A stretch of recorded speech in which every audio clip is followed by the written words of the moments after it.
नमस्कार दोस्तों, स्वागत है आप लोगों का टारगेट विद रिंकू चैनल में। तो दोस्तों, आपके आर की जो मैपिंग सीरीज चल रही है, तो उस मैपिंग सीरीज में आपने देखा होगा कि इसके पहले हमने आपको उत्तरी अमेरिका महाद्वीप पढ़ाया और उत्तरी अमेरिका महाद्वीप के बारे में हमने सारी चीज़ें बताई। वहाँ कौन से पर्वत हैं, कौन से पठार हैं और क्या क्या चीज़ें वहाँ पे महत्वपूर्ण है। उसके बाद हमारा जो दूसरा लेक्चर हुआ वह हुआ अफ्रीका महाद्वीप का, और अफ्रीका महाद्वीप में हमने बताया कि अफ्रीका महाद्वीप किन किन महासागरों से घिरा हुआ है तथा वहाँ पे कौन से पर्वत हैं, कौन से पठार हैं और वहाँ पे क्या क्या चीज़ें हैं और वहाँ पे कौन कौन से मरुस्थल पाए जाते हैं और वहाँ पे जो भी पर्वत पाए जाते हैं उनका विस्तार कहाँ पे है, किस किस जगह पे है, किन किन देशों में है। तथा अफ्रीका महाद्वीप के बारे में हमने बताया कि वहाँ पे कुल कितने देश हैं उस महाद्वीप में और कुल स्थलरूप देशों की संख्या कितनी है। तथा हमने ये भी बताया कि अफ्रीका महाद्वीप से कौन कौन सी रेखाएं गुजरती है। तो आपको पता होगा कि अफ्रीका महाद्वीप ऐसा महाद्वीप है जिससे तीनों रेखाएं गुजरती हैं, कर्क, मकर और विषुवत। तो यह विश्व का ऐसा महाद्वीप है जहां से तीनों रेखाएं गुजरती हैं, कर्क रेखा, विषुवत और मकर रेखा। तो उसको आपने देखा और वहां पे एक सबसे बड़ा जो महत्वपूर्ण मरुस्थल सहारा मरुस्थल तथा वहाँ की जो पर्वत श्रेणी एटलस पर्वत श्रेणी, तथा वहीं पे अगर दक्षिण अफ्रीका आप जाएंगे तो वहां पे एक मरुस्थल मिलेगा जिसे कि कालाहारी मरुस्थल के नाम से जानते हैं। और उस कालाहारी मरुस्थल में आपको जनजातियां देखने को मिलती हैं। वहां पे एक जनजात पाई जाती है जिसे कहते हैं हम बुशमैन जनजात। और बुशमैन जनजात के बारे में हमने बताया था किस तरह से उनमें विवाह का प्रचलन होता है, किस तरह से वह अपने विवाह को संपन्न करते हैं और उनका जो भोजन होता है वह क्या होता है। तो वह सारी चीजें हमने आपको चर्चा किया। तो आज जो हमारा महाद्वीप है वह है यूरोप महाद्वीप। तो आज हम लोग यूरोप महाद्वीप को देखेंगे और देखेंगे कि यूरोप महाद्वीप में क्या क्या चीजें महत्वपूर्ण है जो कि हमारे एग्जाम के लिए जरूरी है और जिसको हमको पढ़ना चाहिए। तो आइए दोस्तों देखते हैं यूरोप महाद्वीप को। तो पहले आपको हम यूरोप महाद्वीप का जो राजनीतिक मैप है उसको हम एक सेकेंड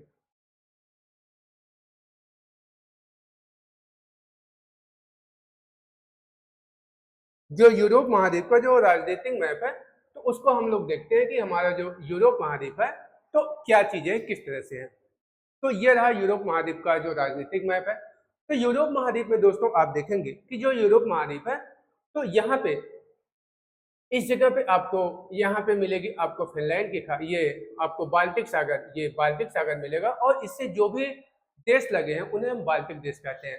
तथा ये यूरोप महाद्वीप है, इसके अगर यहाँ पे दक्षिण में देखेंगे तो आपको मिलेगा भूमध्य सागर, इधर अटलांटिक महासागर तथा इधर आपको रूस की सीमा इससे लगती हुई दिखेगी। और यहाँ पे आपको यह मिलेगा, ये आपका ब्लैक सागर है, ये आपका है ब्लैक सागर। और यहाँ पे देखेंगे तो ये यहाँ पे आपका ये मेडिटेरियन सी अर्थात यह आपका भूमध्य सागर है।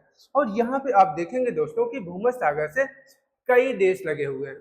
तो अभी उस पर हम चर्चा करेंगे कि भूमध्य सागर से कौन कौन से देश लगे हैं। उसके बाद हम लोग देखेंगे कि यह जो बाल्टिक सागर है तो बाल्टिक सागर से कौन कौन से देश लगे हुए हैं। और यहाँ पे यह देखिए आपका ये यहाँ पे आयरलैंड है और ये आपका यूनाइटेड किंगडम, ये आपका यूनाइटेड किंगडम और यह आपका उत्तरी सागर है जिसे कि हम नॉर्थ से कहते हैं उत्तरी सागर।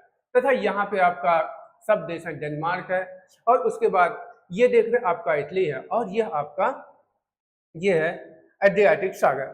और यहाँ पे देखेंगे आपको मेडिटेरियन सागर, और मेडिटेरियन सागर से कई देश लगते हैं जैसे आपका स्पेन हुआ, फ्रांस हुआ, इटली हुआ और Greece. Spain, France, Italy, Greece यह सब आपके जो भूमध्य सागर से लगने वाले देश हैं। तथा अगर देखें हम लोग की जो ये बाल्टिक सागर है तो बाल्टिक सागर से कौन कौन से देश लगते हैं। तो बाल्टिक सागर से आप देख रहे हैं आपका स्वीडन है, उसके बाद फिनलैंड है, उसके बाद एस्टोनिया है, उसके बाद लाटविया है, उसके बाद लिथुआनिया है, रूस है, पोलैंड और जर्मनी। तो यह सब बाल्टिक सागर से लगने वाले आपके देश माने जाते हैं। तो आइए अब हम लोग यूरोप महाद्वीप के बारे में खुद से मैप बनाते हैं और फिर उस पर चीज़ों को लोकेट करते हुए चलते हैं कि वहाँ पे कौन से पर्वत हैं, कौन से पठार हैं और कौन सी घाटियाँ जो कि हमारे एग्जाम के लिए महत्वपूर्ण है। क्योंकि दोस्तों आपको पता होगा जब आप खुद से मैप बना के उस पर चीज़ों को ड्रा करेंगे तो चीज़ें आपको ज़्यादा क्लियर होती है और फिर लोकेट करते हुए हम लोग पढ़ते हैं। तो आइए चलते हैं अपने सफ़र की तरफ और आज का सफ़र हमारा है यूरोप महाद्वीप। तो यूरोप महाद्वीप के बारे में दोस्तों पहले हम लोग यूरोप महाद्वीप का एक मैप बनाएंगे। इस तरह से बनाते हैं हम लोग।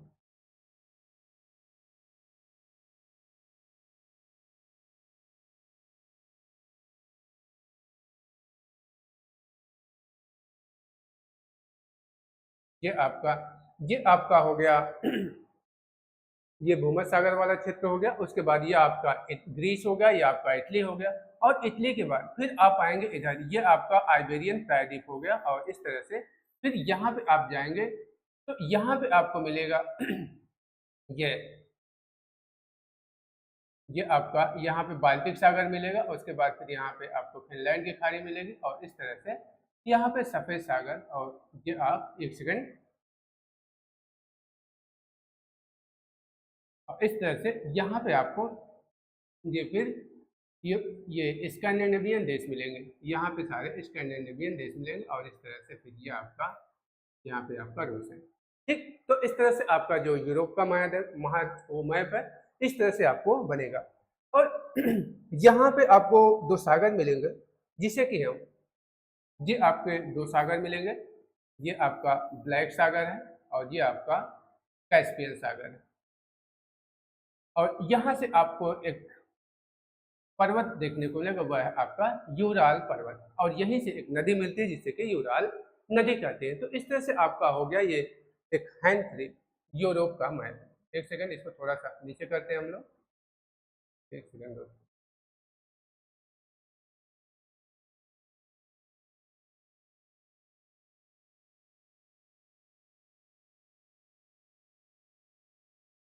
चलिए ठीक है, कोई बात नहीं, सही है।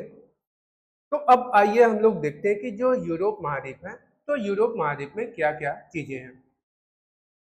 तो हमने बताया कि यह आपका इधर से यहाँ से भूमध्य सागर से हमने बनाना शुरू किया। और यहाँ पे आपका ये है ग्रीस है, ये आपका इटली है, ये आपका आइबेरियन प्रायद्वीप है, तथा यहाँ पे आपका बाल्टिक देश है, ये आपका फिनलैंड की खाड़ी। और यहाँ पे आपका ये व्हाइट सी है। और इस तरह से आप जाएंगे तो यहाँ पे ये आपकी बोटनिया की खाड़ी मिलेगी। एक सेकेंड, ये आपकी बोटनिया की खाड़ी है। और यहाँ पे आपके स्कैंडिनेवियन देश मिलेंगे, जहाँ पे नॉर्वे, स्वीडन और ये डेनमार्क वगैरह देखने को मिलते हैं। तो यहाँ पे आपके स्कैंडिनेवियन देश मिलेंगे। और इधर आप आएंगे तो यहाँ पे आपको जो देश मिलेगा वह आपका है, यह आपका है ब्रिटेन देश। और यहाँ पे यह है ये उत्तरी आयरलैंड।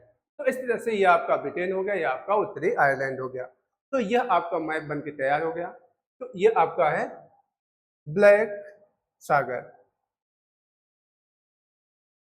ये दोस्तों आपका है ब्लैक सागर।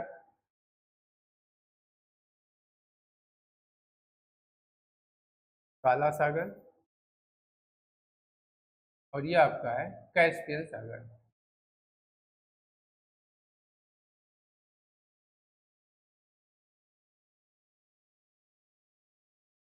और यहाँ से ये जो पर्वत है इसका नाम है, ये आपका है यूराल पर्वत। यूराल पर्वत, इस पर्वत को हम यूराल पर्वत कहते हैं। तो इस तरह से आपका ये मैप बन के तैयार हो गया।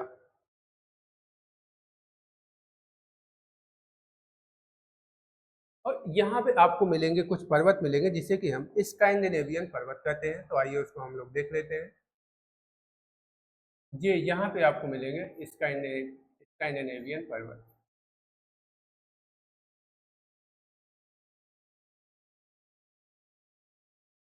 इस तरह से आपको स्कैंडिनेवियन पर्वत यहाँ पे मिलेंगे।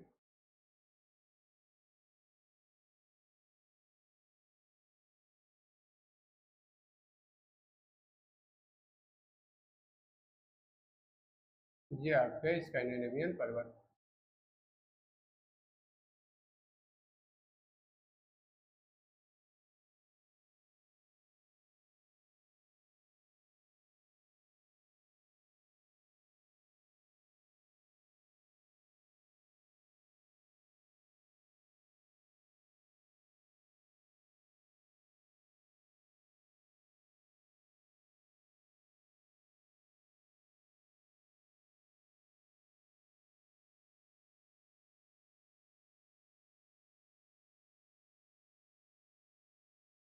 चलिए कोई नहीं।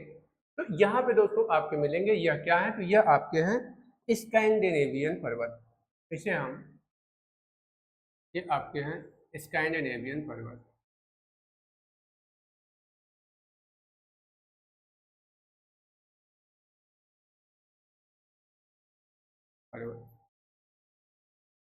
और यहाँ पे ये आपकी जो खाड़ी मिलेगी इसे हम कहते हैं बोथनिया की खाड़ी। तो यहाँ पे आपको एक खाड़ी मिलेगी दोस्तों, जिससे कि हम, ये आपकी है बोथनिया की खाड़ी, ये आपकी बोथनिया की खाड़ी है, ये आपकी बोथनिया की खाड़ी है। ये जो क्षेत्र आपको मिलेगा यह आपका है बोथनिया की खाड़ी। और इसके नीचे आपको देखेंगे तो इसके नीचे आपको मिलेगा, ये आपके फिनलैंड की खाड़ी है। ये जो क्षेत्र आपका है यह आपका, यह फिनलैंड की खाड़ी है। और यहाँ पे आपको सफेद सागर देखने को मिलेगा, ये आपका है व्हाइट सागर, ये आपका है व्हाइट सागर अर्थात व्हाइट सी अर्थात सफेद सागर। और यहाँ पे इस जगह पे आप आएंगे तो यहाँ पे आपको एक सेकंड, यहाँ पे आपको लो लैंड कंट्री मिलेगी। इस जगह पे आपको लो लैंड कंट्री, इसे हम कहते हैं लो लैंड कंट्री। और इस लो लैंड कंट्री में 3 देश देखने को मिलते हैं। वह कौन कौन से हैं, तो वह आपके बेल्जियम है, नीदर और लग्जमबर्ग। तो यह जो क्षेत्र होगा यहाँ पे आपको मिलेगा लो लैंड कंट्री, नीची भूमि के देश। यहाँ पे आपको नीची भूमि के देश मिलेंगे, नीची भूमि का देश।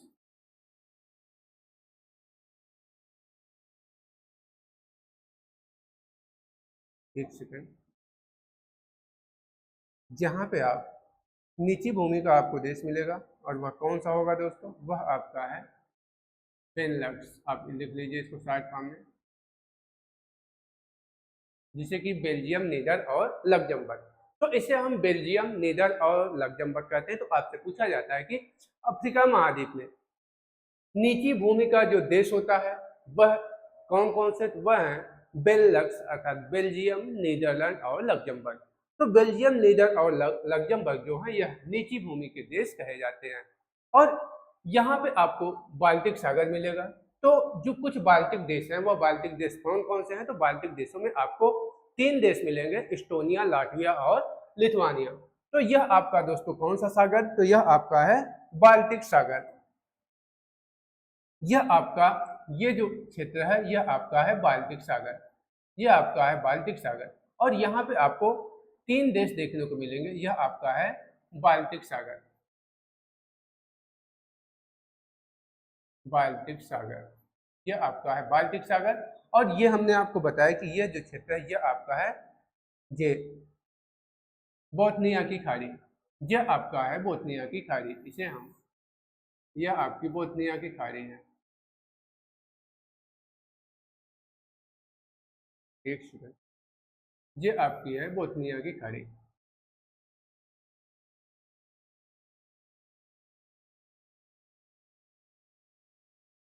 बोथनिया की खाड़ी, अभी हम बताएंगे ये बोथनिया की खाड़ी किसके किसके मध्य है तथा जो बाल्टिक देश है। तो बाल्टिक देशों में आपको 3 देश मिलते हैं, वह कौन कौन से हैं, इस्टोनिया, लाटविया और लिथुआनिया। तो ये आपका बाल्टिक सागर, यहाँ पे आपको बेनलक्स मिलेगा तथा यह आपके यहाँ फिनलैंड की खाड़ी, यह है दोस्तों फिनलैंड की खाड़ी, फिनलैंड की खाड़ी। और यह आपका है व्हाइट सी, सफेद सागर, सफेद सागर। और यहाँ पे आपने देखा काला सागर, कैस्पियन सागर है। और यहाँ पे आप देखेंगे तो इस क्षेत्र में देखेंगे तो यह जो आपका है यह पूरा यूरोप का मैदान है। ये पूरा क्षेत्र जो है यह यूरोप का मैदान है। इस क्षेत्र को, यह जो पूरा क्षेत्र है यह आपका पूरा यूरोप का मैदान कहा जाता है। और इसके यहाँ पे यूरोप का पठार पाया जाता है और यूरोप के पठार में आपको कुछ पर्वत देखने को मिलते हैं। तो आइए हम लोग देखते हैं कि यूरोप के पठार में कौन कौन से पर्वत देखने को मिलेंगे। तो यह जो क्षेत्र है दोस्तों, यहाँ पे आपको यूरोप का पठार देखने को मिलेगा, इस तरह से। तो यूरोप के पठार में हम लोग देखेंगे कि यूरोप के पठार में आपको कौन कौन से पर्वत देखने को मिलते हैं। तो ये आपका है, आप इसको बना लीजिए इस तरह से। ये आपका है यूरोप का पठार, जो आइबेरियन प्रायद्वीप है, इसे आप आइबेरियन प्रायद्वीप कहते हैं। और इसी आइबेरियन प्रायद्वीप में आपको यूरोप का पठार देखने को मिलता है। तो यूरोप के पठार में हम लोग देखते हैं कौन कौन से पठार यहाँ पे देखने को मिलते हैं। तो आइए उसको हम लोग अभी चर्चा करते हैं।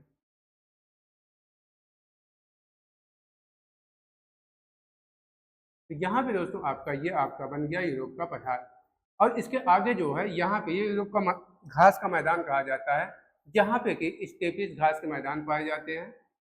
तो ये बन गया आपका यूरोप का पठार। ये आपका यूरोप का पठार बन गया। तो इसमें हम लोग देखते हैं कि इसमें कौन कौन से पर्वत पाए जाते हैं, कौन कौन से मैदान पाए जाते हैं। तो उसको हम लोग देखने की कोशिश करेंगे। तो जो यूरोप का पठार है दोस्तों, यहाँ पे आपको मौसिफ का पठार तथा यहाँ पे मौसिफ का पठार, जूरा पर्वत और ब्लैक फॉरेस्ट देखने को मिलेगा।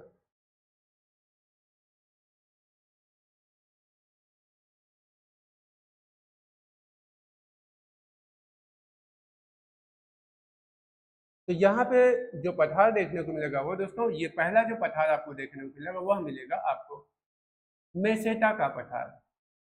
यहाँ पे आपको मेसेटा का पठार देखने को मिलेगा। जो यूरोप का जो पठारी क्षेत्र है वहाँ पे एक पठार देखने को मिलेगा, और वह कौन सा मिलेगा, तो वह आपका मिलेगा ये मेसेटा का पठार। दूसरा जो मिलेगा वह मिलेगा मौसिफ का पठार, जो कि फ्रांस में है, और यह यूरोप के आइबेरिया वाले क्षेत्र में देखने को मिलते हैं। और यहाँ पे आपको जूरा पर्वत मिलेगा, जो कि स्विट्जरलैंड में देखने को मिलता है। आपको यहाँ पे जूरा पर्वत देखने को मिलेगा, ये आपका है जूरा पर्वत। और उसके आगे आप बढ़ेंगे तो यहाँ पे आपको मिलेगा ब्लैक फॉरेस्ट पर्वत। ये आपको मिलेगा ब्लैक फॉरेस्ट पर्वत। यहाँ पे दोस्तों आपको मिलेगा ब्लैक फॉरेस्ट पर्वत, जो कि यह जर्मनी में है। ये आपका जर्मनी में है।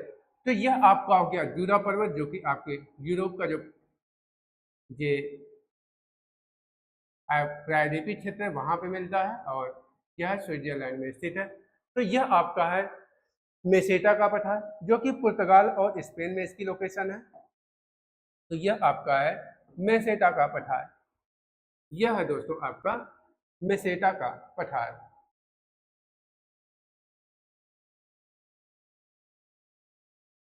मेसेटा का पठार। और यह कहाँ पे पाया जाता है, तो यह आपका पुर्तगाल और स्पेन में है, पुर्तगाल और स्पेन। और अगर बात करें मौसिफ पठार की, तो यह जो मौसिफ का पठार है यह आपका फ्रांस में स्थित है। मौसिफ का पठार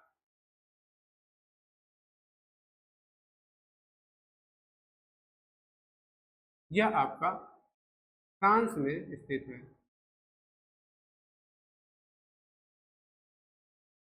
मौसिफ का पठार दोस्तों आपका फ्रांस में स्थित है। और वहीं पे आपको ये जो पर्वत श्रेणी मिलेगी यह आपकी है जूरा पर्वत श्रेणी।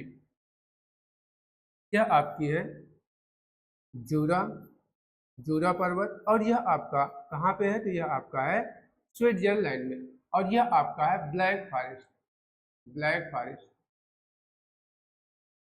फॉरेस्ट और यह कहाँ पे है दोस्तों, यह आपका जर्मनी में देखने को मिलता है। तो इस तरह से यूरोप में जो ब्लैक फॉरेस्ट पर्वत मिलता है वह कहाँ पे स्थित है, तो वह आपका जर्मनी में स्थित है। और जो जूरा पर्वत है यह यूरोप के जो पठारी क्षेत्र है वहां पे पाया जाता है। और जूरा पर्वत आपका इसकी जो लोकेशन की बात करें, इसकी लोकेशन आपका स्विट्जरलैंड में देखने को मिलती है। और वही मेसेटा का पठार आपसे पूछे कि मेसेटा का पठार कहाँ है, तो मेसेटा का जो पठार है यह पुर्तगाल और स्पेन में इसकी लोकेशन है, तथा मौसिफ का पठार आपको फ्रांस में देखने को मिलता है। तो इस तरह से आप इन पठारों को देखेंगे। और अगली चीज हम लोग देखेंगे कि यूरोप का जो मैदानी क्षेत्र है, यूरोप का दोस्तों जो मैदानी क्षेत्र है तो उसके बारे में हम लोग देखेंगे कि यूरोप का जो मैदानी क्षेत्र है वह क्या है।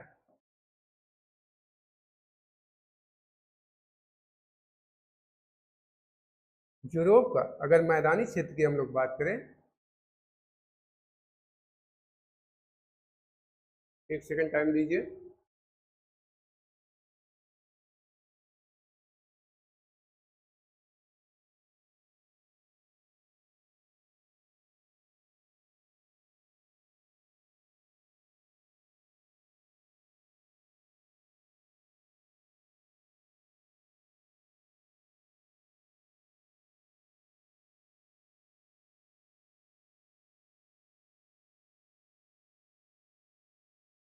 यह जो क्षेत्र है दोस्तों, यह है यूरोप का मैदानी क्षेत्र।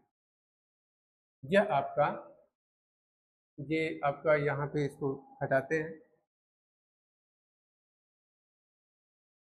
ये आपका ब्लैक फॉरेस्ट पर्वत है तो इसको आप यहाँ पे लिख लीजिए। कुछ देरी, एक सेकंड दोस्तों।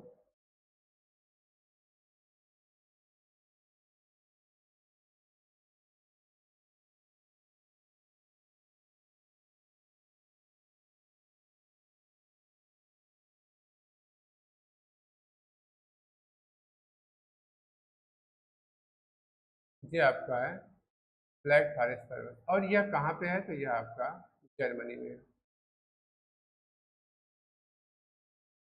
अब इसको हम लोग लिखते हैं। आइए देखते हैं कि जो यूरोप का जो मैदान है,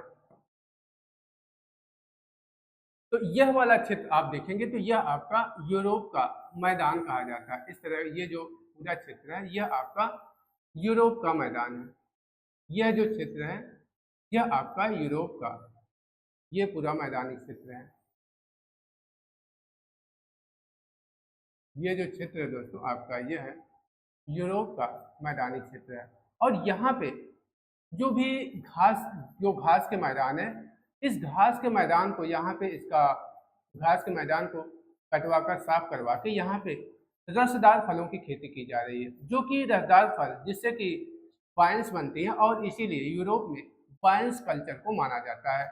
तो यहाँ पे जो घास के मैदान है, जो शीतोष्ण घास के मैदान है, इन घास के मैदानों को हटाकर यहाँ पे रसदार फलों की खेती हो रही है। तो यह आपका है यूरोप का जो घास का मैदान है, पर इसको आप इस तरह से दिखा सकते हैं कि यूरोप का जो घास का मैदान है दोस्तों वह ये आपका है यूरोप का घास का मैदान। तो यह आपका है यूरोप का घास का मैदान। एक सेकंड, ये आपका है यूरोप का घास का मैदान।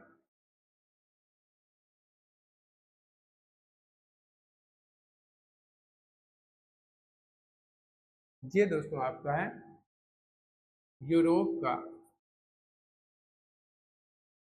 घास शीतोष्ण, या आप इसको एक सेकंड, 1 मिनट,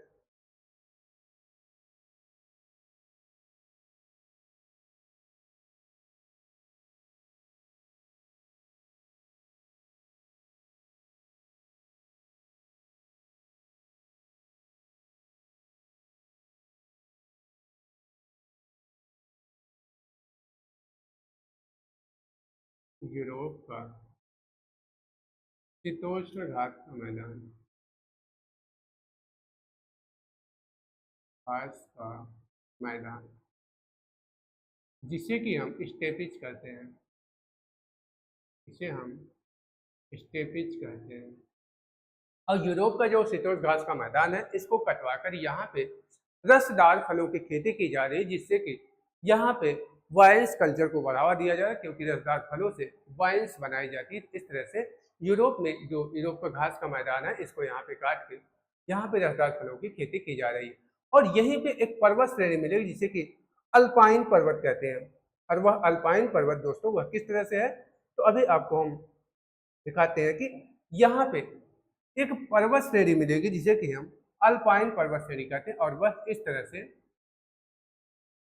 उसका इस तरह से आपको विस्तार मिलेगा। यह आपकी है अल्पाइन पर्वत श्रेणी, आल्प्स पर्वत या अल्पाइन पर्वत श्रेणी आप इसको बोलते हैं। और यह अल्पाइन पर्वत श्रेणी, इसका जो विस्तार है इस तरह से है। और इसका विस्तार आपको इटली में भी देखने को मिलता है, ये आपका इसका विस्तार इटली में मिलेगा और इसका विस्तार आपको ग्रीस में भी देखने को मिलेगा। और जब यह इटली में आता है तो इसे, अगर इटली में आता है तो इस अल्पाइन पर्वत को हम क्या कहते हैं, तो इटली में इसे हम किस नाम से जानते हैं, तो इटली में इसे हम एपिनाइन पर्वत कहते हैं तथा ग्रीस में हम पिर्स पर्वत के नाम से इसको हम जानते हैं।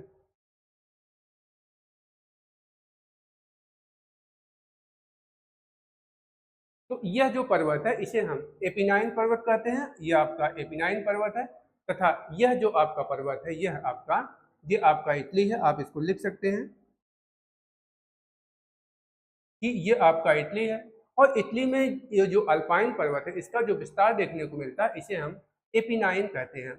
और इसमें यहाँ पे जो ग्रीस में इसका विस्तार मिलता है तो ग्रीस में इसको हम पिंड्स पर्वत के नाम से जानते हैं। तो आपसे पूछा जाता है कि जो अल्पाइन पर्वत है, जो आल्प्स पर्वत है, इसका विस्तार जो इटली में हुआ है तो वहां पे इसे किस नाम से जानते हैं, तो इसे इटली में एपिनाइन पर्वत के नाम से जानते हैं। तथा अगर ग्रीस में इसकी बात करें तो ग्रीस में इसे पिंड्स पर्वत के नाम से जानते हैं। अभी आपको हम आगे नोट करा देंगे, यहाँ थोड़ी सी जगह कम है तो इसलिए हम यहाँ पे लिखने से बच रहे हैं।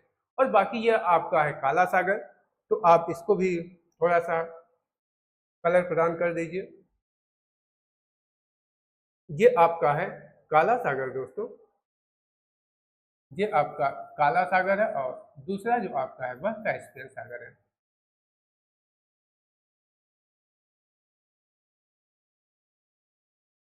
ये आपका काला सागर है और जो दूसरा है वह आपका है कैस्पियन सागर।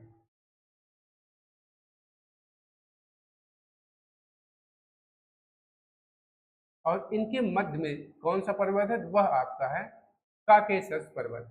ये काला सागर और कैस्पियन सागर जो है तो इनके मध्य में एक पर्वत पाया जाता है जिसे कि हम काकेशस पर्वत कहते हैं। यहाँ पे इस तरह से आपका ये है काकेशस पर्वत। तो इस तरह से आपका हो गया। अब आइए हम यहाँ पे देखते हैं कि जो इसका इधर वाला भाग है, यहाँ पे जो भूमध्य सागर, जहाँ पे भूमध्य सागर, क्योंकि इसका जो नीचे वाला भाग है वह भूमध्य सागर से लग रहा होगा। तो यहाँ पे हम लोग देखेंगे यहाँ पे कौन कौन से द्वीप हैं जो कि महत्वपूर्ण और यहाँ पे देखने को मिलते हैं। तो भूमध्य सागर में कुछ द्वीप आपको देखने को मिलेंगे और वह कौन कौन से हैं, तो आइए उस पर हम लोग चर्चा करते हैं। एक मिनट दोस्तों।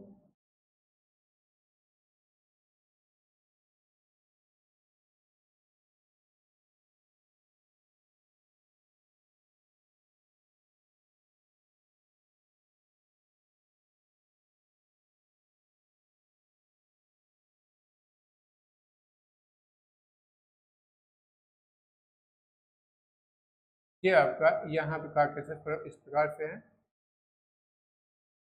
ये है आपका काकेशस काकेशस पर्वत। तो इस तरह से अब आइए देखते हैं, ये आपका एड्रियाटिक सागर है, एड्रियाटिक सागर। और यह देखेंगे आपका, यहाँ पे आपका ये इटली है, ये आपका ग्रीस है दोस्तों, ये ग्रीस है, यहाँ पे आपका इटली है। और यही कुछ द्वीप पाए जाते हैं। तो इटली को यहाँ पे एक द्वीप पाया जाता है जिसे कि हम सिसिली द्वीप कहते हैं। तो आइए उन द्वीपों को हम लोग देखते हैं। पहले इधर से हम देखते हैं कि यहाँ पे भूमध्य सागर में कौन कौन से द्वीप हैं जो कि हमको देखने को मिलते हैं और उस पर हम लोग चर्चा करते हैं। तो भूमध्य सागर में जो द्वीप मिलते हैं दोस्तों वह कौन कौन से मिलते हैं, तो सबसे पहले आपको मिलेगा भूमध्य सागर में साइप्रस द्वीप। यहाँ पे एक द्वीप मिलेगा, वह उसका नाम है साइप्रस द्वीप। इस द्वीप का नाम है साइप्रस द्वीप। और उसके बाद एक द्वीप आपको यहाँ पे मिलेगा ग्रीस के पास, उस द्वीप का नाम है क्रीट द्वीप। इस द्वीप को हम क्रीट द्वीप कहते हैं। और यहाँ पे इटली के पास आएंगे तो इटली के पास एक द्वीप मिलेगा, उस द्वीप को हम लोग क्या कहते हैं, उस द्वीप का नाम है सिसिली द्वीप। यहाँ पे एक द्वीप मिलेगा, उस द्वीप को कहते हैं सिसिली द्वीप। यह सभी भूमध्य सागर से लगे हुए द्वीप हैं, यह भूमध्य सागर के द्वीप माने जाते हैं। तो यहाँ पे आपको सिसिली द्वीप मिलेगा, उसके बाद एक और द्वीप मिलेगा जिसे कि हम सार्डिनिया द्वीप के नाम से जानते हैं। तो अगला जो द्वीप मिलेगा दोस्तों वह आपका है सार्डिनिया द्वीप। अगला जो द्वीप आपको यहाँ पे मिलेगा वह आपका है सार्डिनिया द्वीप। ये आपका सार्डिनिया द्वीप है। और उसके बाद यहाँ पे आएंगे तो एक आपको यहाँ पे द्वीप मिलेगा और उस द्वीप को क्या कहते हैं, तो वह आपका है कोर्सिको द्वीप, जो कि फ्रांस में स्थित है। यह आपका कोर्सिको द्वीप है और यह आपका फ्रांस में स्थित है। और उसके बाद भूमध्य सागर में और कौन सा द्वीप मिलेगा, तो यहाँ पे एक इस जगह पे एक द्वीप मिलेगा जिसे कि हम कहते हैं बलियारिक द्वीप। और यह द्वीप कहाँ पे है, तो यह द्वीप आपका स्पेन में स्थित है। जो बलियारिक द्वीप है दोस्तों यह आपका कहाँ पे स्थित है, यह आपका स्पेन में स्थित है। तो इस तरह से हमने द्वीपों को बताया कि जो भूमध्य सागर में कुछ द्वीप पाए जाते हैं। कभी कभी पूछ लिया जाता है कि इन भूमध्य सागर में स्थित द्वीपों का पूर्व से पश्चिम क्रम लगाइए। तो अगर आपको पता रहेगा कि इन द्वीपों की जो लोकेशन है वह किस प्रकार से है, तो फिर आपको क्रम लगाने में कोई दिक्कत नहीं होगी। तो यहाँ पे जो द्वीप पाया जाता है यह इस द्वीप का नाम है साइप्रस द्वीप। आप इसका नाम लिख लीजिए कि यह जो द्वीप है दोस्तों ये आपका है साइप्रस द्वीप। ये आपका है क्रीट द्वीप, इसे हम क्रीट द्वीप कहते हैं, क्रीट द्वीप। और यहाँ पे जो पाया जाता है ये आपका है सिसिली द्वीप, यह आपका सिसिली द्वीप। यह सभी भूमध्य सागर से लगे हुए द्वीप है। और यह आपका है सार्डिनिया द्वीप, सार्डिनिया द्वीप। और यहाँ पे आएंगे तो यह आपको मिलेगा बलियारिक द्वीप समूह, इसे हम कहते हैं बलियारिक। और यह इससे स्पेन का द्वीप है और यह भूमध्य सागर में स्थित है, बलियारिक द्वीप। और यहाँ पे जो द्वीप मिलता है इसे हम कहते हैं कोर्सिको द्वीप, कोर्सिको द्वीप। और यह कहाँ का द्वीप है, तो यह फ्रांस में स्थित है। तो इस तरह से आपने देखा कि जो द्वीपों का क्रम है दोस्तों वह किस प्रकार से है। पूरब से आप पश्चिम में इनका क्रम देखिए, सबसे पहले साइप्रस है, उसके बाद क्रीट है, उसके बाद सिसिली मिलेगा, उसके बाद सार्डिनिया, उसके बाद कोर्सिको, उसके बाद फिर बलियारिक द्वीप आपको देखने को मिलता है। तो इस तरह से जो यूरोप महाद्वीप है, तो यूरोप महाद्वीप में आप द्वीपों का क्रम इस तरह से लगा सकते हैं। बाकी यहाँ पे आपको काला सागर, यहाँ पे कैस्पियन सागर तथा इनके मध्य एक पर्वत मिलेगा जिसे कि हम काकेशस पर्वत कहते हैं। तो इस प्रकार से आप इसको यहाँ पे देख सकते हैं। और यह जो क्षेत्र है पूरा, यह आपका ये वाला पूरा क्षेत्र यह आपका है भूमध्य सागर। और यहाँ पे एक आपको द्वीप मिलेगा जिसे कि हम कैनरी द्वीप कहते हैं। तो भूमध्य सागर में एक और द्वीप मिलेगा जिसे कि हम कैनरी द्वीप कहते हैं। और वह कहाँ पे है, तो वह उसकी लोकेशन की बात करें तो वह आपका स्पेन में स्थित है। यहाँ पे आपको एक द्वीप मिलेगा, उस द्वीप को क्या कहते हैं, वह द्वीप आपका है कैनरी द्वीप। ये आपका द्वीप है दोस्तों, कौन सा द्वीप है, तो यह आपका है कैनरी द्वीप। और इसकी लोकेशन की बात करें, यह आपका है कैनरी द्वीप। और इसकी अगर लोकेशन की बात करें तो यह आपका स्पेन में स्थित है। और यह सभी भूमध्य सागर के द्वीप हैं। जितने भी द्वीपों को हमने बताया यह जितने भी द्वीप है यह सभी भूमध्य सागर के द्वीप माने जाते हैं, यह सभी भूमध्य सागर के द्वीप हैं। तो इस तरह से आप इसको माइंड में रखेंगे कि कौन सा द्वीप कहाँ पे स्थित है।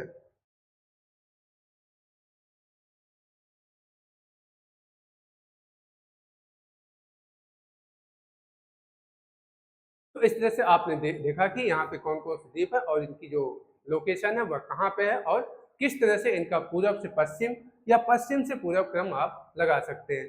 तो अब आइए जो यूरोप महाद्वीप है, यूरोप महाद्वीप के बारे में कुछ चीजें हम लोग नोट करते हैं जो कि आपके एग्जाम के लिए महत्वपूर्ण साबित होती है।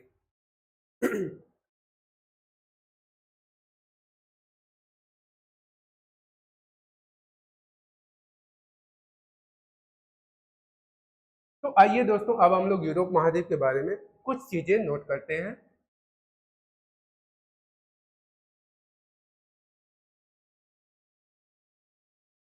यूरोप महाद्वीप,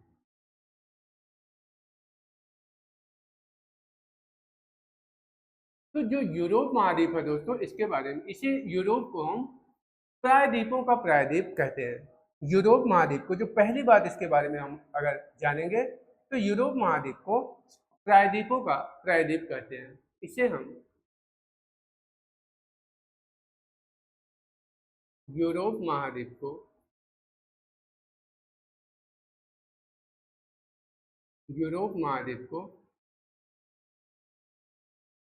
प्रायद्वीपों का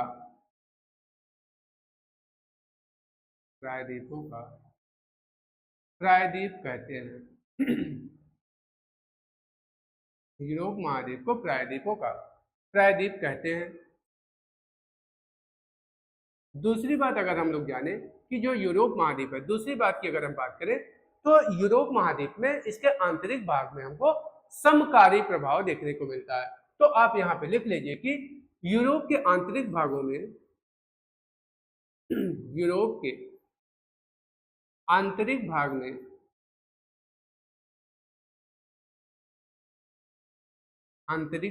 में समकारी प्रभाव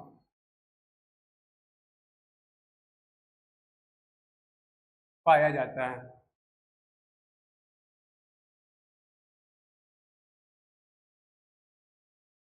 और तीसरी बात, अगर यूराल पर्वत की बात करें, जो यूराल पर्वत है, तो यूराल पर्वत दोस्तों यह एक सबसे पुराना ओल्ड फोल्डेड माउंटेन है। यह पुराना बरीड पर्वत है और यह यूरोप और एशिया के मध्य सीमा बनाता है। अगर हम लोग यूराल पर्वत की बात करें, यूराल पर्वत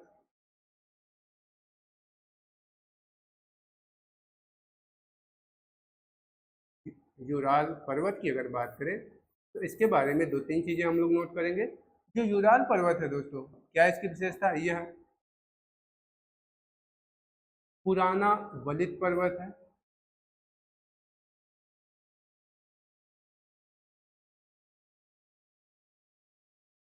वलित पर्वत है। दूसरी बात, यह यूरोप और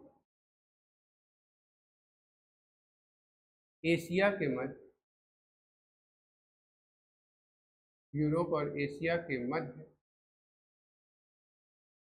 सीमा बनाता है। यह यूरोप और एशिया के मध्य सीमा बनाता है। जो यूराल पर्वत है, यह यूरोप तथा एशिया के मध्य सीमा निर्धारण का कार्य करता है, अर्थात यह सीमा बनाता है। और यूराल नदी, जो यहाँ से यूराल नदी निकलती है, वह यूराल पर्वत से एक नदी निकलती है जिसे हम यूराल नदी कहते हैं, और यह कैस्पियन सागर में अपना जल गिराती है। यूराल नदी कैस्पियन सागर में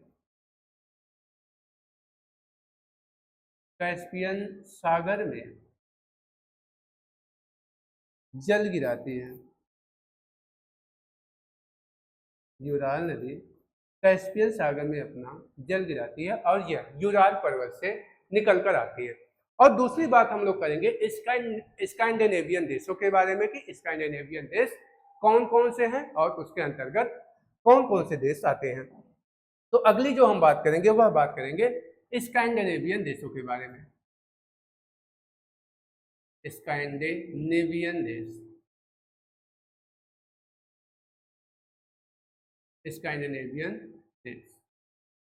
और इस स्कैंडिनेवियन देश में दोस्तों कौन कौन से देश आते हैं तो उसको हम लोग यहाँ पे देखेंगे। इसमें आता है आपका नॉर्वे आता है, स्वीडन और फिनलैंड। नॉर्वे आता है, स्वीडन है और फिनलैंड।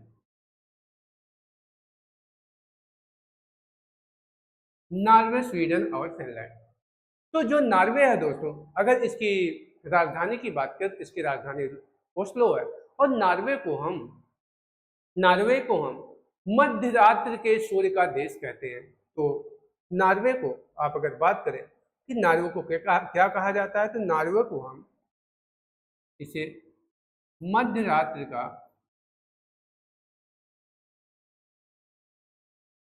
के सूर्य का देश कहते हैं। सूर्य का देश, इसे मध्य रात्रि के सूर्य का देश कहा जाता है। तथा फिनलैंड को देश कहा जाता है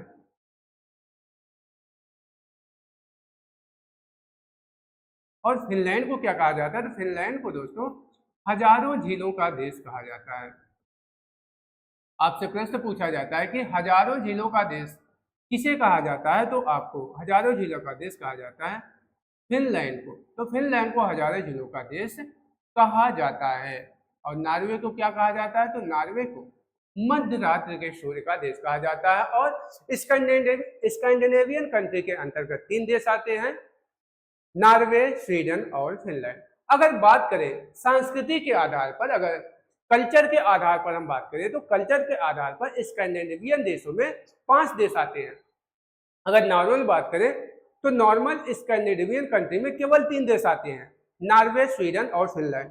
अगर हम कल्चर के आधार पर बात करें, कल्चर के आधार पर, संस्कृति के आधार पर स्कैंडिनेवियन देशों में कुल कितने देश आते हैं? तो कुल 5 देश आते हैं। वह कौन कौन से? तो वह नॉर्वे, स्वीडन, फिनलैंड, डेनमार्क और आइसलैंड। डेनमार्क और आइसलैंड इसमें जुड़ जाते हैं। तो यहाँ पे आप लिख लेंगे कि संस्कृति के आधार पर, यहाँ पे लिखेंगे आप संस्कृति के आधार पर, संस्कृति के आधार पर, संस्कृति के आधार पर स्कैंडिनेवियन, नाम थोड़ा टेढ़ा है इसका, स्कैंडिनेवियन होता है दोस्तों, कभी कभी कोई नाम लेने में थोड़ी सी प्रॉब्लम होती है किसी को, तो ये थोड़ा सा टेढ़ा नाम है। कुल 5 देश आते हैं, 5 देशों को शामिल किया जाता है।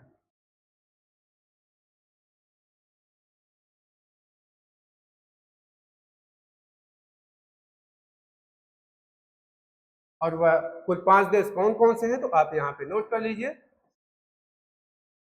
नॉर्वे है, नॉर्वे, स्वीडन, फिनलैंड, डेनमार्क और आइसलैंड।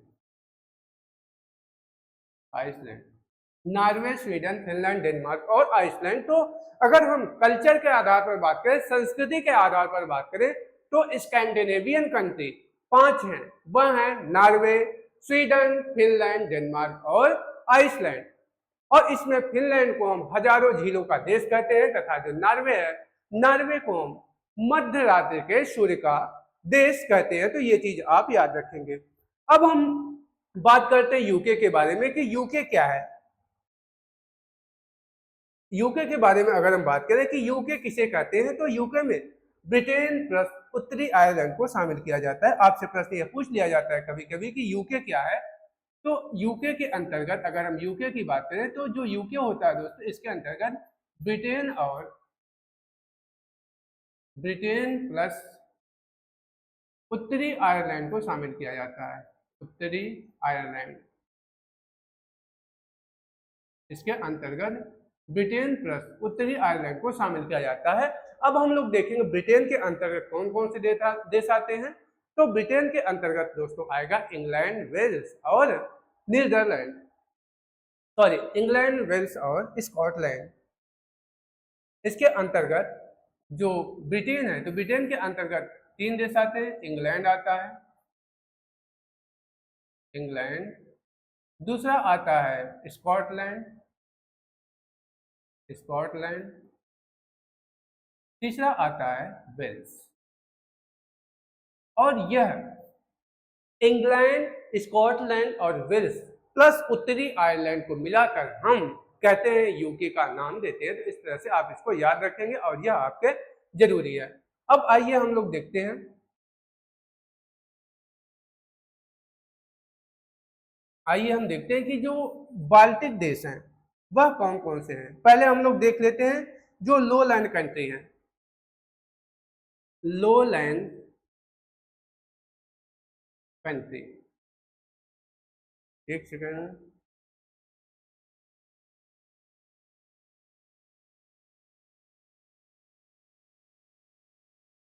नीची भूमि का देश,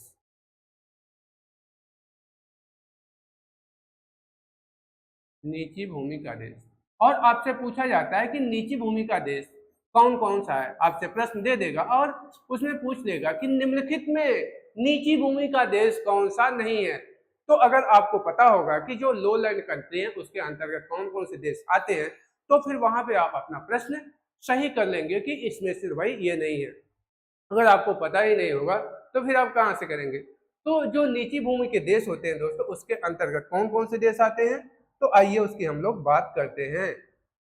तो नीची भूमि के अंतर्गत 3 देश आते हैं, वह कौन से हैं, तो बेल्जियम है, नीदरलैंड और लग्जमबर्ग। तो पहला देश जो आता है वह आपका है बेल्जियम, बेल्जियम आता है। दूसरा जो देश है दोस्तों वह आपका है नीदरलैंड, नीदरलैंड। और तीसरा है लग्जमबर्ग, लग्जमबर्ग। तो यह आपके जो नीची भूमि के देश है उसके अंतर्गत 3 देश आते हैं, वह आपका बेल्जियम, नीदरलैंड और लग्जमबर्ग। इनको अगर आप ट्रिक से याद करना चाहें तो इसको हम कहते हैं बेनलक्स, बेनलक्स। बेन का मतलब होता है, बी से होता है बेल्जियम, एन से होता है नीदरलैंड और लक्स से होता है लग्जमबर्ग। तो आप इस ट्रिक का भी प्रयोग कर सकते हैं, आप इसको याद कर सकते हैं कि जो नीची भूमि के देश है वह बेनलक्स है, बेल्जियम, नीदरलैंड और लग्जमबर्ग। और वहीं पे आप देखेंगे अगला जो टॉपिक, अगला जो चीज है वह है आपका बाल्टिक देशों के बारे में। तो अब हम लोग देखेंगे जो बाल्टिक देश हैं वह कौन कौन से हैं। आपसे यह भी पूछा जाता है कि बाल्टिक देश कौन कौन से हैं। अगर बाल्टिक देशों के बारे में हम लोग बात करें कि बाल्टिक देश कौन कौन से हैं, तो आइए उस पर हम लोग चलते हैं और चर्चा करते हैं। तो बाल्टिक देश है दोस्तों वह कौन कौन से हैं, तो वह आपके हैं इस्टोनिया, लाटविया और लिथुआनिया। जो पहला देश है वह आपका इस्टोनिया है, इस्टोनिया है। दूसरा आपका है लाटविया, लाटविया। और जो तीसरा देश है वह है आपका लिथुआनिया, लिथुआनिया। तो बाल्टिक देश के अंतर्गत 3 देश आते हैं, इस्टोनिया, लाटविया और लिथुआनिया। और अगर इनको आप ट्रिक यूज कर सकते हैं तो वह आपका है ELL। ई से हो गया इस्टोनिया, एल से हो गया लाटविया और एल से हो गया लिथुआनिया। ई से हो गया दोस्तों आपका इस्टोनिया, इस्टोनिया हो गया। एल से हो गया आपका लाटविया। दूसरा जो यल है वह आपका है लिथुआनिया। तो अगर आपसे पूछा जाए कि बाल्टिक देश कौन कौन से हैं, तो बाल्टिक देश 3 है, इस्टोनिया, लाटविया और लिथुआनिया। ELL, ई से इस्टोनिया, एल से लाटविया और दूसरे एल से लिथुआनिया की बात हम लोग करते हैं। अब आइए हम लोग नेक्स्ट चीज देखते हैं, और वह क्या देखते हैं।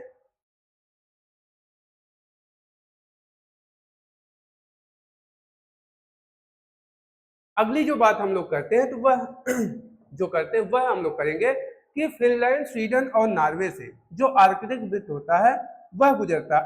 आर्कटिक वृत्त की बात करें कि जो आर्कटिक वृत्त है वह किन किन देशों से होकर गुजरता है, तो आर्कटिक वृत्त जो है दोस्तों वह 3 देशों से होकर गुजरता है। वह कौन कौन से, वह फिनलैंड, नॉर्वे और स्वीडन।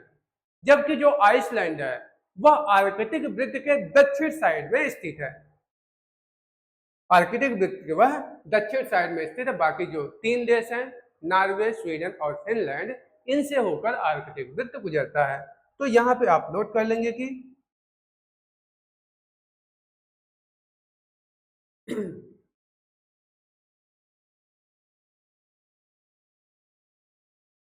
नॉर्वे, स्वीडन और फिनलैंड से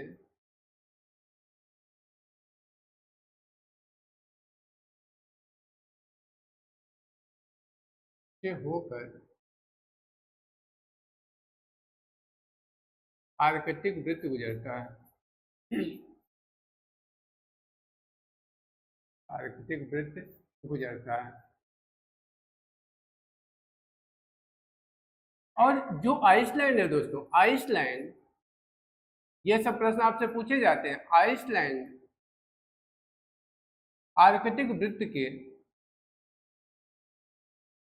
आर्कटिक वृत्त के दक्षिण में स्थित है, दक्षिण में स्थित है।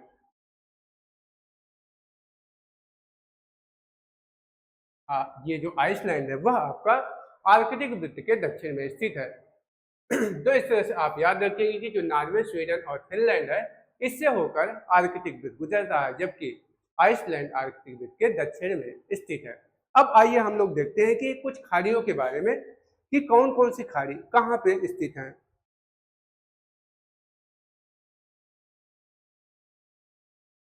तो पहली जो बात करेंगे हम लोग वह बात करेंगे बोथनिया की खाड़ी की, क्योंकि यह प्रश्न आपसे पूछ लिया जाता है कि बोथनिया की खाड़ी किसके किसके मध्य स्थित है।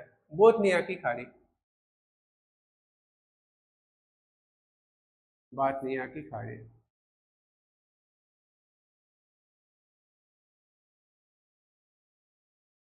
बोथनिया की खाड़ी। और इसकी बात करेंगे कि जो बोथनिया की खाड़ी है दोस्तों यह किन किन देशों के मध्य स्थित है। तो जो आपकी बोथनिया की खाड़ी है अगर इसकी लोकेशन की बात करें तो यह स्वीडन और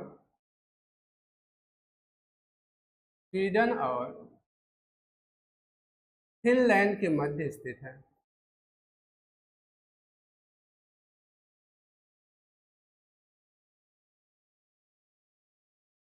जो बोथनिया की खाड़ी है आपकी स्वीडन और फिनलैंड के मध्य स्थित है। तो आपको हम दिखाते हैं कि जो बोथनिया की खाड़ी है तो वह किस तरह से है। ये आप देखिए, एक सेकंड दोस्तों।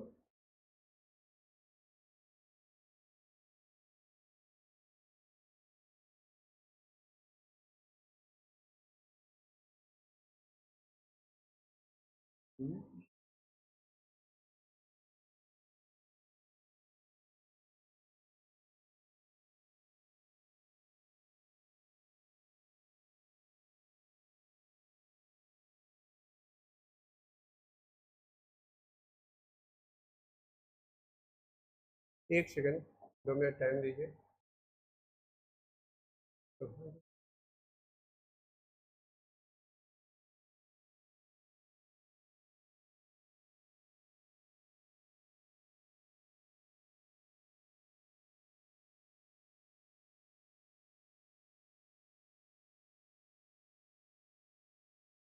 एक मिनट दोस्तों, ये आपका है, हाँ यहाँ पे। तो यहाँ पे आपको जो बोथनिया की खाड़ी है गल्फ ऑफ बोथनिया, एक सेकंड इसको लोड होने दीजिए। तो यहाँ पे दोस्तों आप देखेंगे कि जो गल्फ ऑफ बोथनिया है, एक सेकंड, जो गल्फ ऑफ बोथनिया है तो वह कहाँ पे स्थित है। हमने आपसे बात किया कि बोथनिया की खाड़ी जो है वह कहाँ पे स्थित है। तो यह आपकी है बोथनिया की खाड़ी, गल्फ ऑफ बोथनिया। तो देख रहे हैं कि गल्फ ऑफ बोथनिया कहाँ पे है। तो गल्फ ऑफ बोथनिया यह आपका स्वीडन है, ये देश आपका स्वीडन है तथा यह आपका फिनलैंड है। तो गल्फ ऑफ बोथनिया स्वीडन और फिनलैंड के मध्य स्थित है। आप देख रहे हैं कि गल्फ ऑफ बोथनिया जो है वह स्वीडन और फिनलैंड के मध्य स्थित है। वहीं पे आप अगर बात करें कि गल्फ ऑफ फिनलैंड, पहली बात आपने किया कि बोथनिया की खाड़ी, तो बोथनिया की खाड़ी हमने दिखाया कि ये आपका स्वीडन और ये आपका फिनलैंड, स्वीडन और फिनलैंड के मध्य स्थित खाड़ी को हम गल्फ ऑफ बोथनिया कहते हैं, बोथनिया की खाड़ी कहते हैं। दूसरी बात हम लोग करते हैं गल्फ ऑफ फिनलैंड, ये आपका फिनलैंड है, गल्फ ऑफ फिनलैंड। तो फिनलैंड की खाड़ी किसके किसके मध्य स्थित है। तो जो फिनलैंड की खाड़ी है दोस्तों वह आपकी यहाँ पे देख रहे हैं आप फिनलैंड और यह आपका इस्टोनिया, ऊपर आपका फिनलैंड है तथा नीचे आपका इस्टोनिया है। तो फिनलैंड की खाड़ी आपका फिनलैंड और इस्टोनिया के मध्य स्थित है।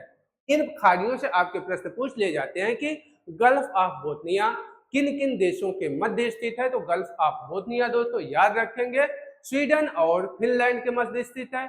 वहीं पे अगर फिनलैंड की बात करें कि गल्फ ऑफ फिनलैंड कहाँ पे है, तो गल्फ ऑफ फिनलैंड यह फिनलैंड और उसके नीचे यहाँ पे इस्टोनिया है, ऊपर आपका फिनलैंड है नीचे आपका इस्टोनिया है। तो गल्फ ऑफ फिनलैंड फिनलैंड और इस्टोनिया, फिनलैंड और इस्टोनिया के मध्य स्थित है। वहीं पे अगर हम बात करें कि रीगा की खाड़ी, यह प्रश्न आपसे कई बार पूछा गया है कि जो रीगा की खाड़ी है वह किन किन देशों के मध्य स्थित है। तो रीगा की खाड़ी आपका इस्टोनिया और लाटविया के मध्य स्थित है। रीगा की खाड़ी आपकी इस्टोनिया और लाटविया के मध्य स्थित है। और वहीं पे अगर हम बात करें कि यह जो बाल्टिक सागर है, बाल्टिक सी देख रहे हैं, ये आपका ये पूरा क्षेत्र जो आपका ब्लू ब्लू दिख रहा है, ये पूरा क्षेत्र बाल्टिक सागर है, इसे हम बाल्टिक सागर कहते हैं। तो कभी कभी आपसे प्रश्न पूछ लिया जाता है कि बाल्टिक सागर से लगे हुए देश कौन कौन से हैं। आपसे पूछा जाता है कि बाल्टिक सागर से जो लगे देश हैं, एक सेकंड टाइम दीजिए तो इसको हम थोड़ा सा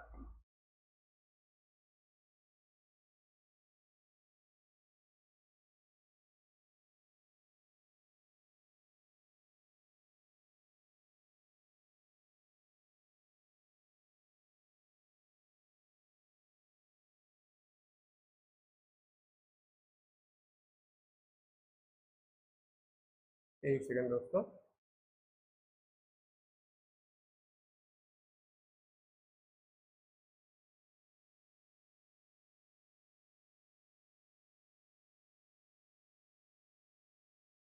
चलिए ठीक है, इसको यहीं पे रहने दीजिए और यहाँ पे फिर हम आपको लिख के बता देते हैं कि कौन सी चीज कहाँ पे स्थित है। तो यहाँ पे आपका आपके सामने आपका मैप है, एक मिनट। यहाँ पे दोस्तों आपके सामने मैप है। अब यहाँ पे आप बताइए कि जो आपकी ये गल्फ ऑफ बोथनिया, ये आपकी है गल्फ ऑफ बोथनिया। तो गल्फ ऑफ बोथनिया कहाँ पे है? तो गल्फ ऑफ बोथनिया जो है आपकी देख रहे हैं स्वीडन और फिनलैंड के मध्य स्थित है। तो आप यहाँ पे लिख लीजिए, मैप देखिए और लिखिए।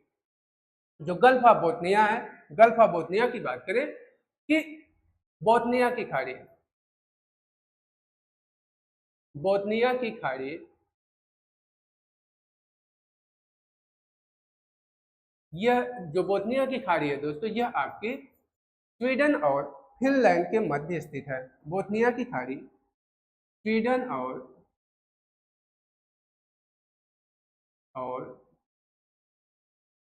फिनलैंड के मध्य स्थित है।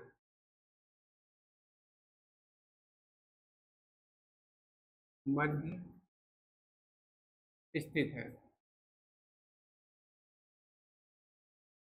वहीं पे अगर हम बात करें दूसरी जो खाड़ी है वह है रीगा की खाड़ी। यहाँ पे आप सॉरी फिनलैंड की खाड़ी, ये आपकी फिनलैंड की खाड़ी है। तो जो फिनलैंड की खाड़ी है वह किसके किसके मध्य स्थित है? तो जो फिनलैंड की खाड़ी है दोस्तों वह आपके ये फिनलैंड और नीचे एस्टोनिया, ऊपर फिनलैंड है नीचे एस्टोनिया है। तो फिनलैंड की खाड़ी, तो अगर हम लोग फिनलैंड की खाड़ी की बात करें, दूसरा जो है फिनलैंड की खाड़ी, फिनलैंड की खाड़ी यह फिनलैंड और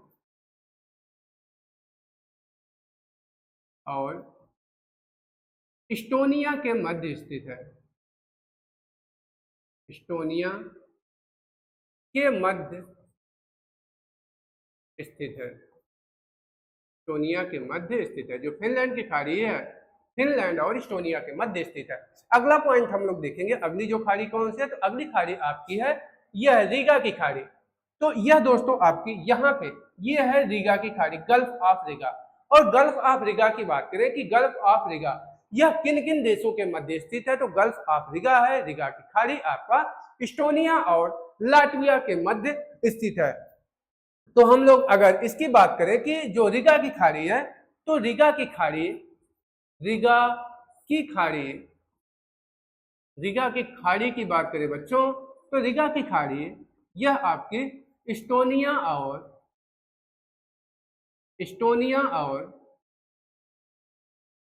लाटविया के मध्य, इस्टोनिया और लाटविया के मध्य स्थित है।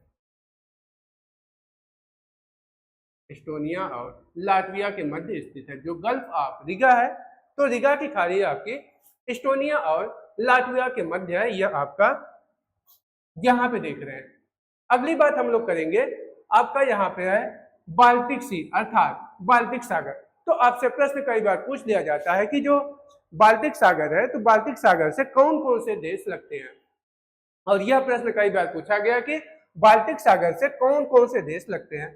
तो आइए हम लोग देखते हैं कि बाल्टिक सागर से लगने वाले देश, बाल्टिक सागर से, बाल्टिक सागर से लगे देश, बाल्टिक सागर से लगे देश कौन कौन से हैं, तो उन देशों को हम लोग नोट करेंगे यहाँ पे। तो देखिए दोस्तों कि आप मैप पे खुद देखिए कि बाल्टिक सागर से कौन कौन से देश अपनी सीमाएं साझा करते हैं। देख रहे हैं, सबसे पहले आपको स्वीडन मिलेगा, ये आपका स्वीडन है। उसके बाद फिनलैंड है, ये आपकी जो ब्लू कलर की दिख रही है, ये आसमानी कलर की, ये आपका बाल्टिक सागर है। तो यहाँ पे स्वीडन है, फिनलैंड है, उसके बाद इस्टोनिया, ये रूस यहाँ से टच हो रहा है, उसके बाद इस्टोनिया है, लाटविया, लिथुआनिया है, उसके बाद फिर आपको मिलेगा पोलैंड और जर्मनी। तो कुल कौन कौन से देश हैं, पहला आपका है स्वीडन, स्वीडन सीमा टच करा, उसके बाद फिनलैंड है, फिनलैंड, उसके बाद फिर आपका इस्टोनिया है, Estonia, Latvia, Latvia, Lithuania,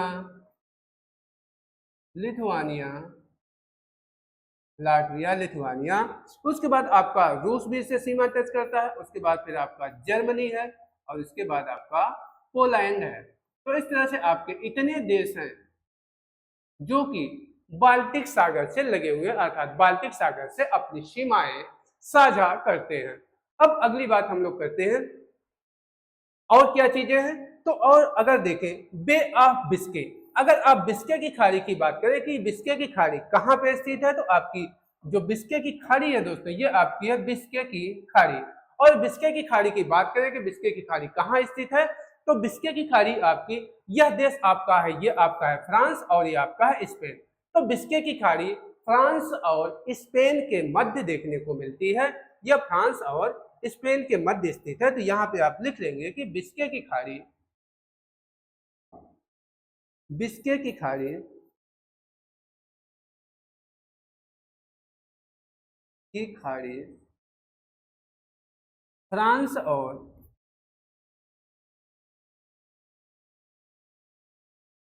Spain के मध्य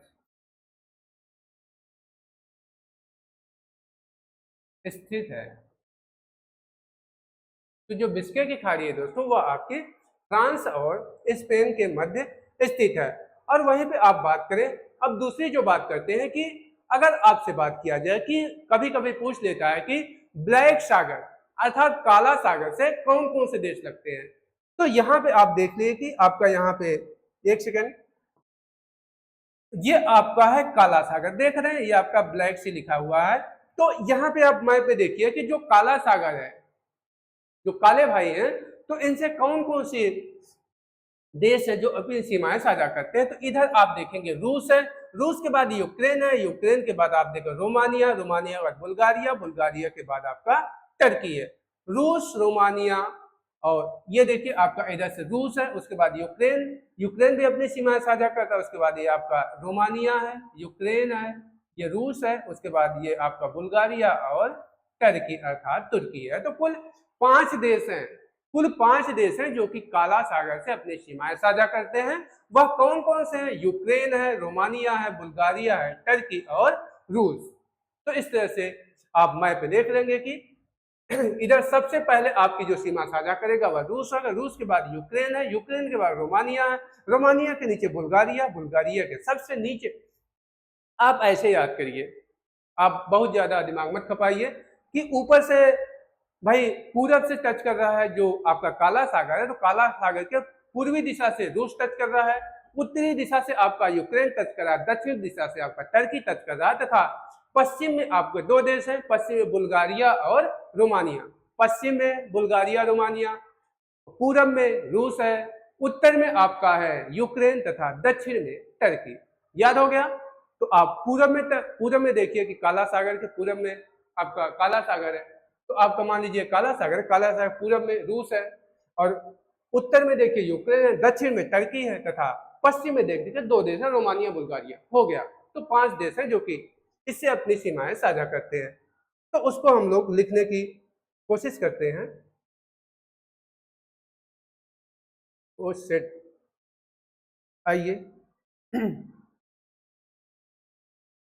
मैप को फिर से ले लेते हैं।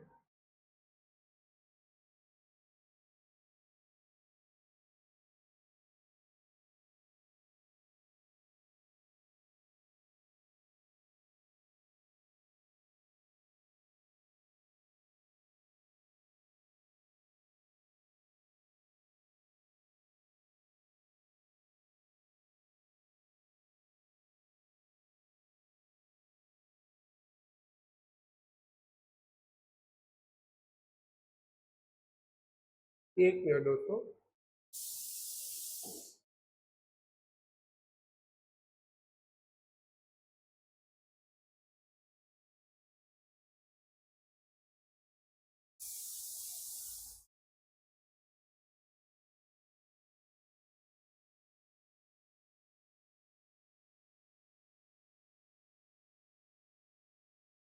तो चलिए हम लोग न्यू स्लाइड लेते हैं और फिर इसको हम लोग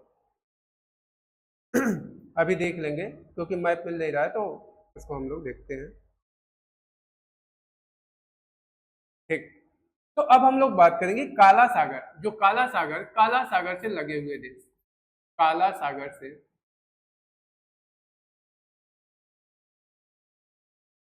सीमा साझा करने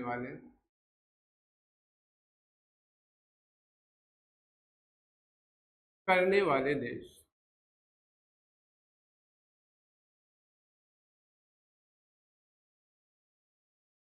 तो काला सागर से हमने बताया कि सीमा साझा करने वाले कौन कौन से देश हैं। तो काला सागर से जो सीमा साझा कर रहे हैं दोस्तों, हमने आपको बताया कि अगर पूरब में देखें तो पूरब में रूस है, हमने आपको अभी मैप पे दिखाया पूरब में रूस है। तो पहला जो देश है वह है रूस है।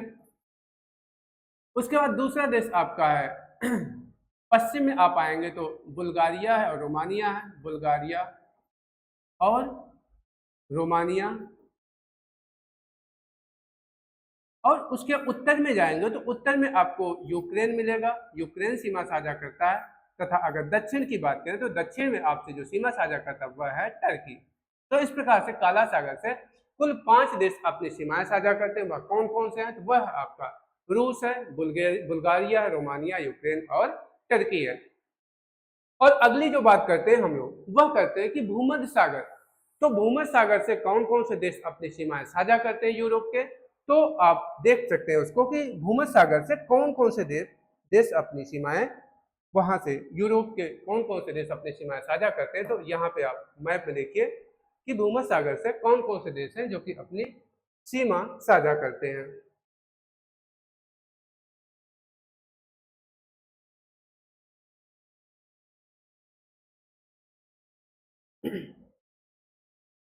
तो यहाँ पे दोस्तों हम लोग देखेंगे कि जो भूमध्य सागर है, तो भूमध्य सागर से कौन कौन से देश है जो अपनी सीमाएं साझा करते हैं। ये आपका है मेडिटेरियन सी, आप देख रहे हैं मैप में, और मैप में यह आपका मेडिटेरियन सी है। एक सेकंड दोस्तों,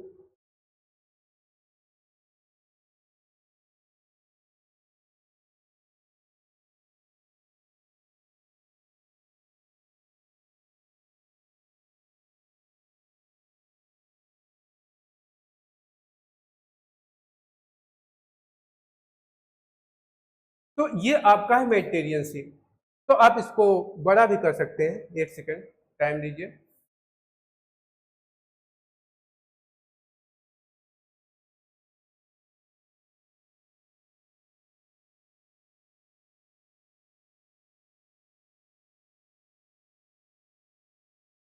चलिए यहीं पे देख लेते हैं। ये आपका है दोस्तों, यह है ये भूमध्य सागर, ये आपका है भूमध्य सागर। तो हम लोग देखेंगे भूमध्य सागर से कौन कौन से देश है जो कि अपनी सीमाएं साझा कर, ये आपका भूमध्य सागर है।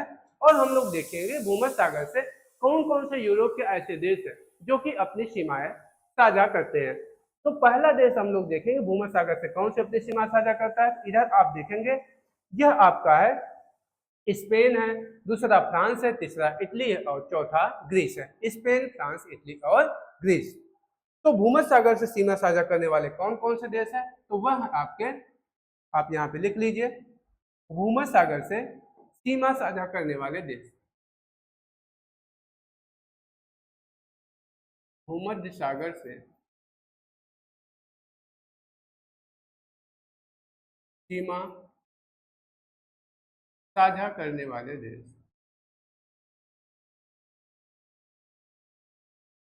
और वह कौन कौन से देश हैं? तो वह आपके हैं, हमने आपको बताया कि स्पेन है, फ्रांस है, इटली और तुर्की। वह कौन कौन से देश हैं दोस्तों? वह आपके हैं स्पेन है, स्पेन, दूसरा आपका है फ्रांस, इटली और टर्की। तो यह 4 ऐसे देश हैं जो कि भूमध्य सागर से अपनी सीमाएं साझा करते हैं, स्पेन, फ्रांस और ये सब।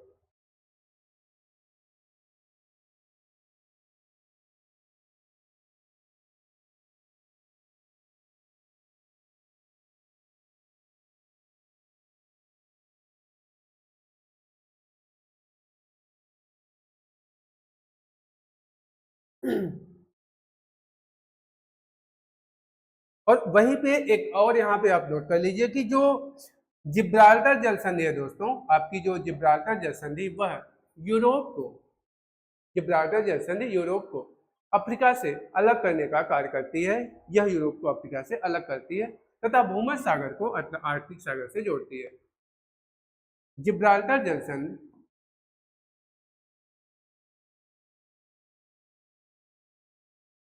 ये सब पूछा जाता है एग्जाम में। जिब्राल्टर जल संधि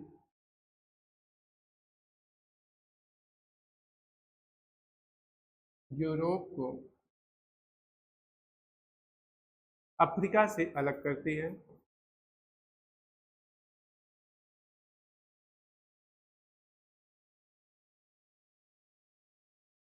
अलग करती है।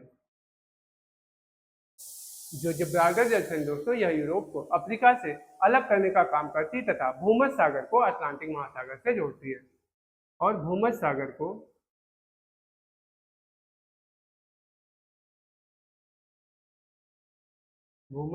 को अटलांटिक महासागर से जोड़ती है।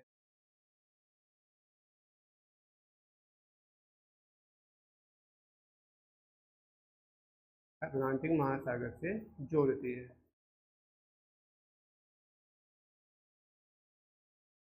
तो इस तरह से आप इसके बारे में याद रखेंगे। और अभी हमने मैप में आपको बताया था कि जो आपका मेसेटा का पठार है, जो मौसिफ का पठार है, वह कहाँ पे है? तो मौसिफ का पठार आपका वह आपका फ्रांस में है। मेसेटा का पठार यह आपका कहाँ पे स्थित है? यह आपका स्पेन और पुर्तगाल में है। और अगला जो है जूरा पर्वत, जूरा पर्वत यह आपको कहाँ पे स्थित है दोस्तों? तो यह आपका है स्विट्जरलैंड में।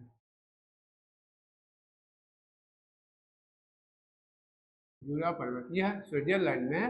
और वहीं पे अगर ब्लैक फॉरेस्ट की बात करें, ब्लैक फॉरेस्ट पर्वत, तो यह आपका जर्मनी में है।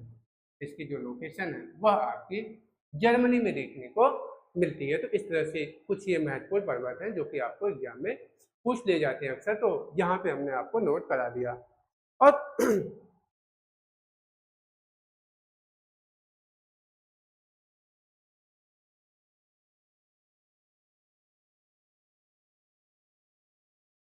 तो इस तरह से दोस्तों आपने इतनी चीजें यहाँ पे नोट कर लिया।